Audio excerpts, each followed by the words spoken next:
En realidad es desafiante estar aquí hoy día, además en una maratón, imagínense. No estoy en edad para maratones, pero creo que lo que se debe hacer es justamente incorporarse al training de vida que tenemos. Y es un poco maratónico. La vida es un poco una carrera de maratón. Y la vida también está hecha de vivencias. Y las vivencias de cada uno, dramáticas o no, de alguna manera configuran la sensibilidad que uno tiene para mirar el mundo y para entender sus problemas.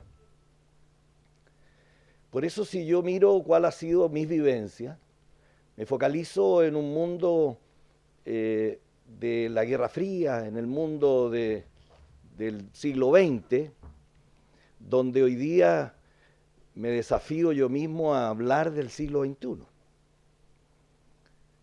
El otro día oía una intervención, un panel de personajes en Denver, en los Estados Unidos, importantes, que decían que la gente hoy día habla como en el siglo XXI, piensa como en el siglo XX y argumenta como en el XIX. Y eso significa un poco señalar y decir que estamos en un mundo en transición, una transición tremendamente larga que no sabemos todavía dónde va a aterrizar. Una transición producto de un cambio paradigmal que traen las comunicaciones. Y por eso decía yo que las vivencias son tan importantes, porque yo me sitúo en mi vida diplomática, que se inicia por los años 70, en plena Guerra Fría, y veo mi primera misión en el extranjero en Bolivia. No teníamos relaciones diplomáticas con Bolivia, y las relaciones entre los estados eran sobre los temas de integración física, los temas de recursos naturales y los temas de soberanía. Y si yo miro 50 años después, veo que lo central son los mismos temas. La integración física con Bolivia, los recursos naturales, la lucha por los recursos naturales o compartir los recursos naturales y los temas de soberanía. Pero el mundo ha cambiado. Y después de Bolivia yo me sitúo en la plena Guerra Fría, en puesto detrás de la cortina de hierro, lo que se llamaba la cortina de hierro, en el mundo bipolar, que era el mundo del Pacto de Varsovia, el mundo de la Unión Soviética, el mundo de los satélites de la Unión Soviética, y yo tenía mi misión en Rumania, en la Rumania de Ceausescu, que ustedes han oído tanto. Y ahí había otro mundo. Y posteriormente me tocó vivir el mundo, ese mundo, pero sin muro.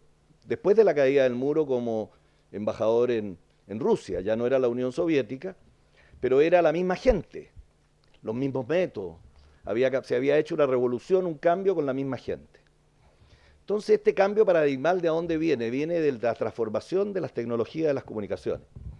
Hoy día no tenemos el mismo mundo de la Guerra Fría ni el mismo mundo del bipolar, tenemos un mundo de multipolaridad donde las comunicaciones señalan que hay nuevas formas de convivencia. Hay una convivencia virtual, además de la real. Hay otros vínculos entre las personas. Hay otro concepto de vecindad. Hay otro concepto de territorialidad, o sea, la pertenencia. ¿A qué mundo pertenecemos? Hay otro concepto del territorio, si bien es cierto el territorio sigue siendo fuente de nacionalidad, fuente de propiedad de lo que uno tiene como cultura, como vivencia, como tradición. Entonces, para la diplomacia obviamente es un desafío este cambio paradigmal en las comunicaciones. Hoy día es la nube la Big Data. A la nube todo se sube. Todos aprendemos de lo que hay arriba de la nube. Nadie enseña nada. El verbo que se conjuga hoy día es yo aprendo, tú aprendes, él aprende, nosotros aprendemos, aprendéis y aprenden. No enseño, enseñas, enseñamos. Y eso es lo que hace que haya o no haya empatía entre la comunidad y la élite o los comunicadores o los que gobiernan los países. Por eso creo que hay otro sentido de ciudadanía. Hay un gobierno ciudadano donde la sociedad participa de una manera distinta a un gobierno de ciberciudadanos. ¿Y qué significa esto? Significa que el rol de la intermediación cambió. Antes era fácil, el gobierno, las autoridades interlocutaban con la población y les señalaban un poco las líneas de conducta, los pensamientos, dónde es que él pasaba en el mundo.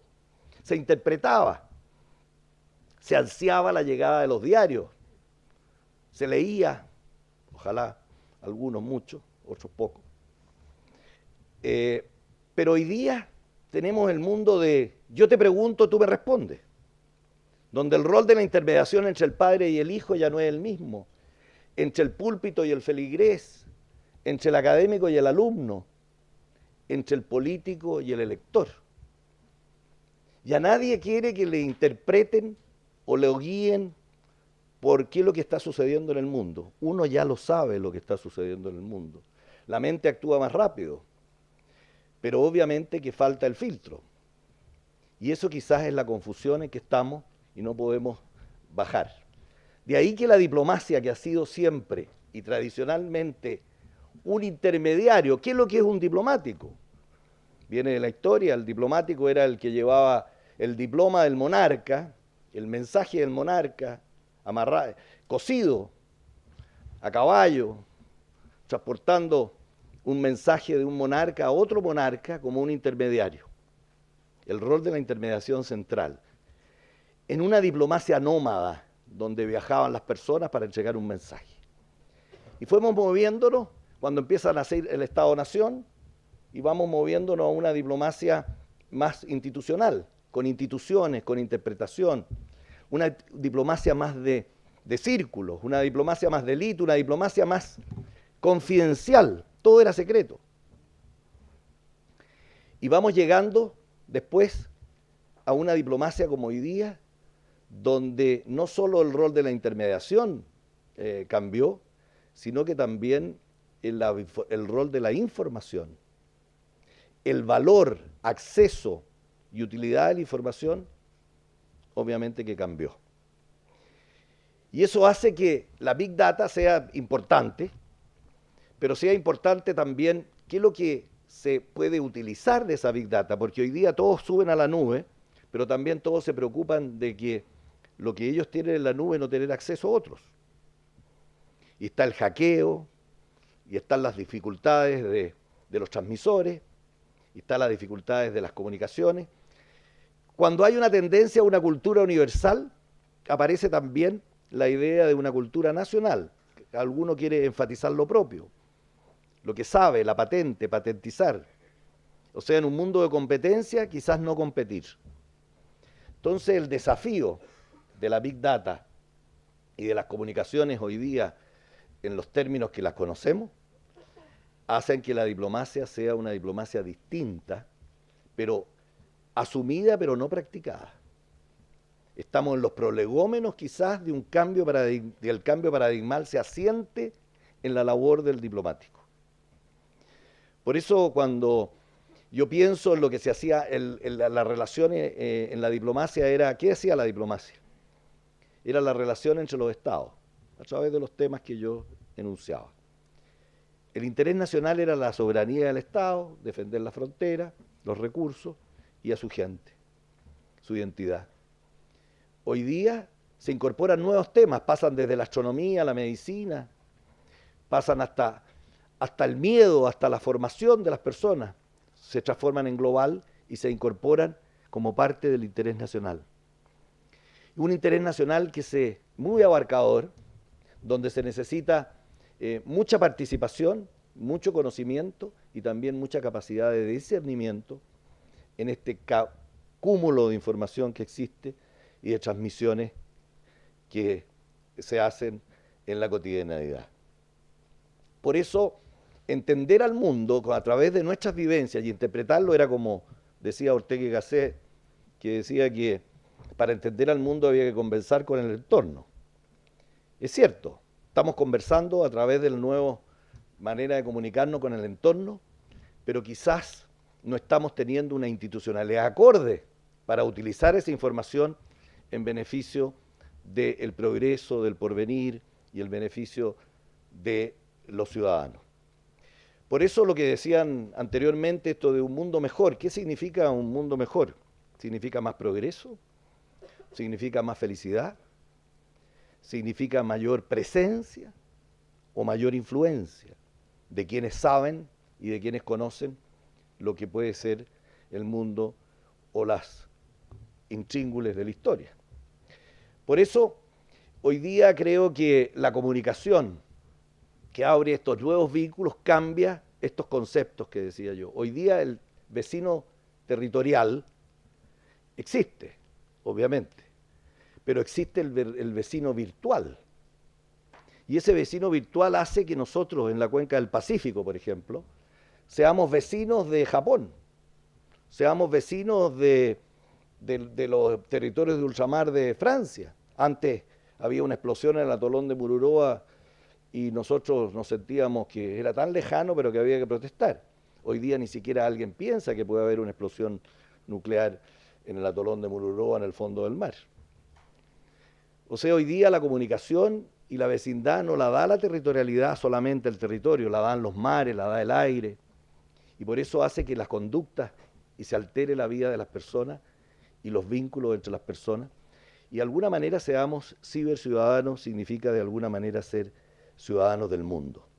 Eso significa que el sistema internacional que requerimos tiene que estar ad hoc con las demandas del siglo XXI, pero tenemos un sistema internacional ad hoc quizás con las demandas del siglo XX.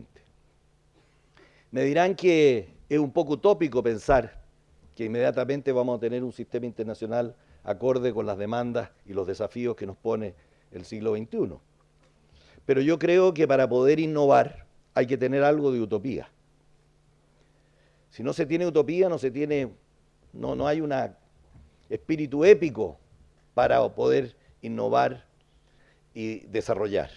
¿Y qué significa en este caso que hemos hablado tanto de innovar, ¿no es cierto?, para un diplomático? Innovar en ciencias sociales no es fácil, es un proceso importante. ¿Por qué? Porque la mayoría de la gente cree que está innovando cuando se queda en la secuencia del cambio, el cambio paradigmal de las comunicaciones, los smartphones, los tablets y otras maneras de comunicarse, el Facebook, el Twitter, que pasan a ser elementos importantes. Pero no es solo eso. Yo creo que según los cientistas políticos y comunicadores americanos, principalmente anglosajones, diríamos, el ADN del innovador significa primero conocer el producto. ¿Y cuál es el producto en este caso para la diplomacia? El país. Pero no solo tu país, sino que también el mundo. Volvamos a Ortega y Gasset, de que hay que conversar con el entorno para poder saber cuáles son los reales desafíos, cuáles son las reales amenazas y los retos, y cuáles son las verdaderas conductas que debemos adoptar frente a esos retos y a esas demandas. Y de ahí vale la experiencia. Compartir la experiencia. Una experiencia que pueda ser innovadora, que significa una experiencia de transmitirla, no dejarla, no guardarla. Compartirla con las nuevas generaciones, compartirlas con tus pares y a su vez compartir los contactos. Un diplomático tiene tantos contactos en el mundo. Ve que ha tenido, yo por ejemplo, me acuerdo cuando era subsecretario, que una época que fui, una paréntesis, que fui subsecretario en el Ministerio de Defensa, y compartíamos y trabajábamos los temas de las medidas de confianza en América, la cumbre hemisférica, América, con los Estados Unidos. Y en esa época, los que estaban en la tercera fila en el Pentágono, están hoy día en la primera fila. Y de compartir los contactos hay que tener la convicción de producir ese cambio y mover esa convicción de mover el statu quo. Por eso no basta el teléfono, o no basta el Facebook, o no basta el Twitter. Basta la convicción de que el statu quo en esta realidad virtual, que nos cambia los conceptos y nos recrea las situaciones en el mundo, tenemos que insertarnos y tenemos que contribuir a tener una institucionalidad acorde para poder tener este mundo y usar la Big Data en términos reales y en términos participativos. Muchas gracias.